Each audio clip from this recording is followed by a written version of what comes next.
আজকে বানাবো আলু পোস্ত।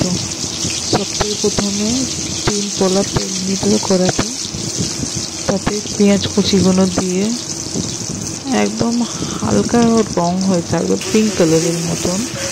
তারপরে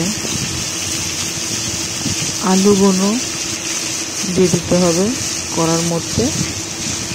সব দেওয়ার পরে 1 চামচ মতন নুন দিয়ে ভালোভাবে সবগুলোকে মেখে নিতে হবে।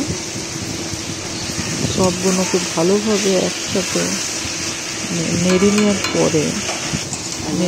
পরে আর 2-3 মিনিটে ভালোভাবে একবার করে নেড়ে নিতে হবে। নেড়ে নেওয়ার পরে 5-6টা কাঁচা লঙ্কা কেটে দিতে হবে, আর 1 চামচি মতন হলুদ গুঁড়ো দিয়ে ভালোভাবে সবগুলোকে কষে নিতে হবে।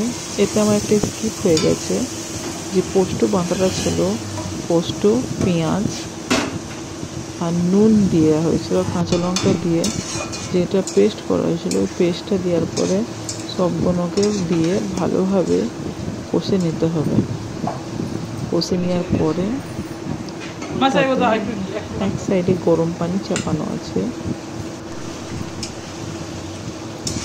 ভালোভাবে এখন গরম পানিটা দিয়ে দিতে হবে। গরম পানিটা দিয়ে দেওয়ার পরে আলুটা একটু গলা মতন অবধি ফুটোতে দিতে হবে, আর আলু পোস্ত রান্না রেডি।